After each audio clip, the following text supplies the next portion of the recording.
Bonjour. Alors voilà une nouvelle vidéo pour parler de biologie végétale et surtout pour tester le nouveau matos. J'essaye avec un fond vert pour améliorer en fait améliorer la chaîne. Voilà, donc je teste une petite vidéo. J'ai une feuille avec un schéma d'une plante. Voilà, je vous la commenter, parler de biologie végétale, du fonctionnement du végétal. Donc je vais parler du fonctionnement au niveau racinaire, les radicelles, les mycorhizes, qu'est-ce que c'est, de la montée de la sève, xylème, phloème, de la photosynthèse qu'il y a au niveau des feuilles avec les stomates, des fleurs, des fruits, des méristèmes, voilà, donc et des vocs, ce sera pas mal. Donc au niveau racinaire, sous le sol, les racines servent à la plante d'ancrage. Et ça sert aussi à permettre la nutrition. Donc la nutrition, pour se nourrir, on va observer au bout des racines, des toutes petites racines qu'on appelle les radicelles. Et ces radicelles, c'est elles qui vont servir notamment à capter l'eau et les minéraux. On pourra voir aussi, on pourra parler de zones pilifères. On pourra voir aussi autour des racines, donc des sortes de chaussettes en fait. Ça va être des champignons, donc des champignons mycorhiziens qui vont se mettre autour des racines. Donc il y aura deux types de champignons mycorhiziens, c'est les endomycorhizes ou les ectomycorhizes. Donc il y a un type de champignon qui va être à l'intérieur de la cellule de la plante, qui va rentrer ses filaments à l'intérieur de la cellule de la plante, et l'autre champignon qui va rester autour. Voilà. Quel intérêt une plante a à s'associer avec un champignon? Ça va tout simplement augmenter sa captation de l'eau et des nutriments. Voilà. Au bout des racines, on pourra avoir une zone de multiplication cellulaire, donc une zone, une coiffe, où il y a beaucoup de cellules qui apparaissent et qui disparaissent, parce qu'en fait la plante, en creusant dans le sol comme ça, elle va perdre des cellules. Donc c'est pour ça qu'il y a une zone, la coiffe de multiplication cellulaire au bout des racines. Dans le sol, la plante capte de l'eau et des éléments nutritifs, mais avec cette sève donc dite brute, elle ne peut pas se nourrir. Donc qu'est-ce qu'elle va devoir faire? Elle va devoir monter toute cette sève dans les feuilles.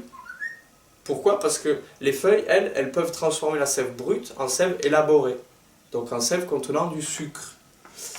Comment elle fait et pourquoi elle le fait? C'est que, en fait, donc grâce notamment à l'électro-osmose, la sève, elle va monter dans les feuilles. Une fois dans les feuilles, la plante va pouvoir faire la photosynthèse.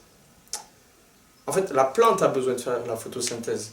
La photosynthèse, c'est quoi? C'est la transformation de la sève brute en sève élaborée. En fait, la plante, elle va avoir besoin du CO2, du dioxygène, de l'eau, H2O, et grâce au soleil, elle va faire du sucre, donc C6H12O6, et elle va rejeter de l'oxygène, O2. Voilà, donc comment transformer de la sève brute en sève élaborée grâce au soleil. Donc ce qui est marrant, c'est que la plante, elle capte, à la photosynthèse, elle capte le CO2, donc nous, on crée des problématiques en CO2, la plante, elle le récupère, et en plus, elle rejette de l'oxygène. Oxygène que nous respirons. Alors, ce qui est marrant, ça c'est Ernst Zürcher qui nous raconte ça, c'est que quand on va en forêt, une partie de l'oxygène que l'on respire provient de l'eau. Ouais, ça se fait comme ça dans la photosynthèse. Voilà.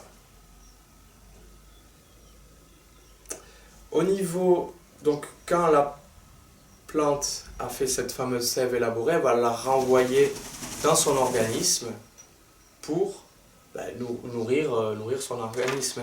Donc la sève brute va monter avec le xylème, ça s'appelle le xylème, les vaisseaux conducteurs de sève brute, et elle va être redistribuée après dans le phloème, les vaisseaux conducteurs de sève élaborée. Élaboré, il y a un O, phloème, il y a un O. Donc c'est un moyen mnémotechnique pour se rappeler.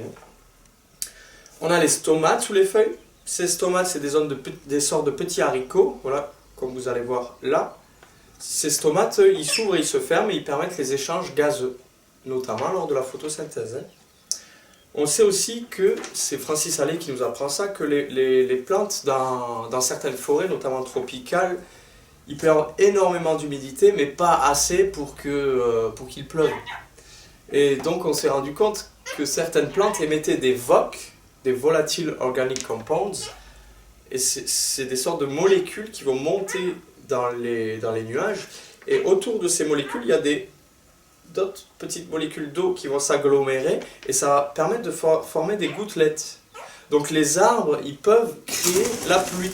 Donc c'est assez fou ça, ouais. Ça c'est ouais.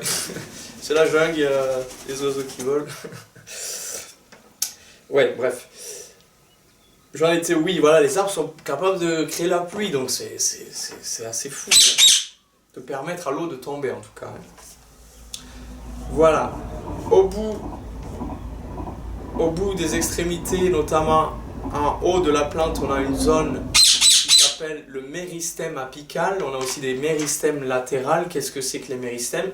C'est des zones de division cellulaire. En fait, il va y avoir énormément de cellules qui vont être créées, donc des cellules indifférenciées, des cellules qui n'auront pas de fonction et qui petit à petit vont se spécialiser. Donc ces zones d'extrémité permettent en haut à la plante de grandir en hauteur et autour de permettre à la plante de grossir en épaisseur. Hein. On sait que la plante, elle grossit en épaisseur. Hein. On voit les troncs, hein. Vous voyez les cercles, les anneaux là sur les troncs. Voilà, donc intéressant, Francis Allais, il nous dit que la plante utilise ses déjections pour faire son ossature. Hein. Bien sûr, elle est immobile, donc elle doit optimiser tous les déchets. Hein. Voilà, ensuite la fleur et le fruit. Donc la fleur, c'est le prémisse du fruit. Pour avoir un fruit, il faut une fleur. La fleur, c'est... Dans une fleur, on a les organes mâles et femelles. Donc on a le pistil. À l'intérieur du pistil, vous avez l'ovaire. Et autour, on a les étamines, avec les anthères, qui contiennent le pollen. Donc le pollen, il va aller dans le pistil, et c'est ça qui va permettre de faire la fécondation et de faire une graine. Ça s'appelle la reproduction sexuée. Et c'est ce qui va permettre ensuite de faire des fruits. On peut faire aussi la reproduction asexuée, donc sans utiliser les organes reproducteurs. Là, ça va être du clonage, en fait, par exemple, où on va prendre un bout de branche et la planter dans le sol. Donc une bouture ou du marcottage. On va enfoncer une branche dans la terre, recouvrir, et ça va faire une repousse, un clone. Voilà. Plusieurs moyens de reproduire les plantes. Voilà en gros, donc ça se voulait une vidéo brève, juste pour expliquer quelques petits trucs sur la plante et tester le fond vert. Voilà, donc bon, j'espère que ça va bien rendre. Je vous remercie, je vous dis à bientôt. Merci, au revoir.